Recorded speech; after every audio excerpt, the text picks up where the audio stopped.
What's up, guys? Time to show off a new build going out to my buddy Dexter. So he had a vision in mind, and I was able to get, close-ish. There's only so much I can do, but he had a picture of a really nice Tudor that had like a gold fluted bezel. The dial on it, it wasn't, I don't know how to describe the dial. It was kind of like a silver wave kind of format. But the closest I could get to that was more of a sunburst dial. And it had gold paddle hands, very similar to this. The seconds hand, though, had no loom in it. It was just a single line style, which at one point I have had some colored ones like that, but not gold or, they've always been like red or like a kind of like a baby blue.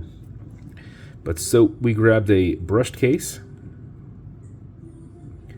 I happen to have a gold smooth bezel, and you'll have a heck of a time keeping this thing clean, because every time I look at it, I'm like, oh, little thing to polish off a little bit.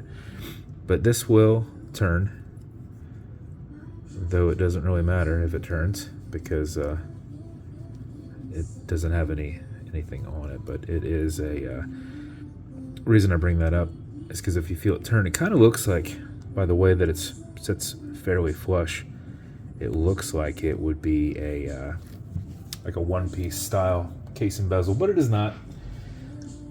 So brush case, smooth bezel. We did the gold paddle hands on this with that silver starburst style that has gold accents on the indices. Then I did a stainless steel movement holder in the back, which you can only kind of see from the side. You can see it going around the edge there. So stainless steel movement holder in there. Did an exhibition case back, and then I did one of my full logo brass rotors in there. And then put this on one of my Italian suede leathers, which you will like a ton. Very pliable, very, very, very, very soft. Super nice leather. But yeah, every time I look at this bezel, I'm like, oh, there's a little thing here. I think it's just the way that it's milled, because sometimes I look at it and I'm like, oh, that's dirty, and I'll clean it up and it looks perfect. And I'll look again and I'm like, oh, now it's dirty right here. But I think we're good now. But it just attracts the fingerprints to it since it's polished. So but that's your build, dude. I think it came out pretty awesome. Very classy looking. You got your domed acrylic.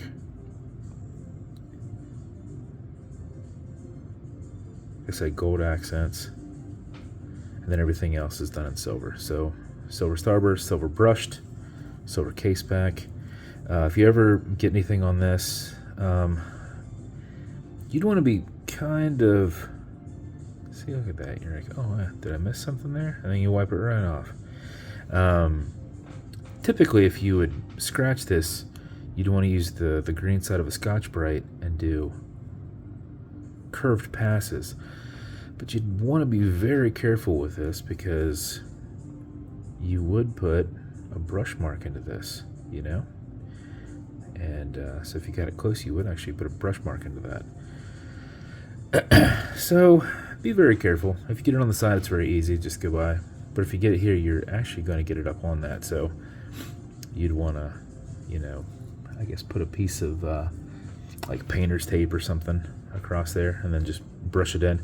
Don't go back and forth. You get a straight line. You want a curved line, so you want to kind of push against it as you're, you want to keep a rounded turn there. And then brushed preview buckle, which I did not mention that. But that's your build, dude. I show you your bezel will go left, it'll go right. If this would have numbers or something on it, that would make more sense to you. But this is a click style bezel. I'm sorry, it is not a click style bezel. It clicks on, but it is not like a, you know, click this way, click that way style. This is just the tension ring, so you can go back and forth. So if you do feel it move, that's why. It's on there pretty tight. You're not going to move it unless you want to move it. Not that you'd really need to move it, but just so you know why it moves. Automatic mechanical, you've got a rotor in the back, so as you're moving, it's moving with you and putting micro winds into these rotors right here, which compress your mainspring, which all that is to say is this is an automatic watch. But before you put it on, before you set your time, you want to wind it just a little bit, because even though that's winding as you're moving, if you're not moving very much, it's not going to keep your time. So what you want to do is just back the crown off the threads till you hear it and feel it clicking. You'll know you're off the crown tube. You have some play there. Give it some winds, and a wind is a turn away from you, which is clockwise as you're looking at it, or counterclockwise. I'm sorry, counterclockwise does not wind it, but you can wind it back and forth like I do. What this does for me is it keeps me from going onto that crown tube. So if I start to wind it on back onto it, I can back it right back off and put some tension on it. So this winds it, that doesn't wind it. This winds it, that doesn't wind it. But I don't quite like doing this. But anyway, 4 or 5 seconds of that mixed with that rotor movement will keep your time throughout the day. If you know you're going to be driving at a desk, somewhere where you're not going to be getting those micro winds putting into it, just wind it like I did, another 4 or 5 seconds. You'll max out your 31-hour plus power reserve on it, which means if you'd wind it, set the time, you'd set it down 31 hours later, it should still be running. They normally run for about 34, but manufacturer's spec says 31. So basically what that means is if you wear it all day and you had it wound out, or you're moving enough that you've wound it out, it's going to still be running for 31 hours once you take it off your wrist. So once you're happy with that, you're going to pull it to the 1 and only click.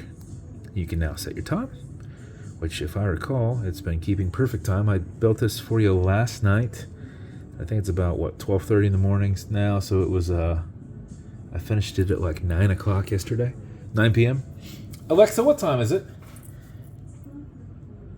12:34 a.m., so it's still keeping perfect time. But anyway, you can wind it. I'm sorry, you can set your time. So we'll just spin it around. Does not have a hacking movement, so that second hand's going to keep going. So 12:35. Push it over, get it out of that time setting, and then wind it down. And Dexter, that is your watch, man. I think it came out pretty awesome. As with every build, you're going to get matching beads. This is going to come in a BVW slider box with Atlas pillow inside. I grabbed one that was a little light stained to kind of go with the look a bit. It's going to come with a few things. It's going to come with watch cleaner. It says good on all glass and metal, so everything here in the center, which is what I was cleaning off those little fingerprints with. Non-streaky, non-toxic, non-residue, everything there in the center, as well as a microfiber one, just like what I was using right there. It's also going to come with leather conditioner, which frankly you're never going to need for this. You are not. It's just not going to happen. But you might have other harder, less pliable leathers that you can use this on. Apply it with a rag or something. Don't use one of your microfibers. You don't want to have it like solidify and then you clean your watch and you put a scratch in it because you're rubbing something hard that dried onto your watch. So use a rag or something like that. Put it on the front and back, let it soak in, and it will then make that more pliable. So not for this strap, but for another strap. But you'll get that because it's taking care of your watch. Though for you specifically, you will not need to take care of your suede leather. That said, you're also going to get some fine scratch remover. Now, this is not for the case. This is not for that bezel. This is for your acrylic glass. You can scratch it. If you do, you're going to put a tiny bit of this on it, You're going to buff it out with your additional microfiber. If the scratch is up and down, just go left and right, filling that scratch, haze it, buff it out. I usually generate some heat with my thumb. Just try not to hit it on anything, but you know, if it happens, you can buff it right out. This is like a poly watch. I just repackage it. It's Novus 2 from Amazon. I can just make a whole bunch of these for about the cost of one poly watch. I can make like 9 or 10 of those. So that's what you got, man.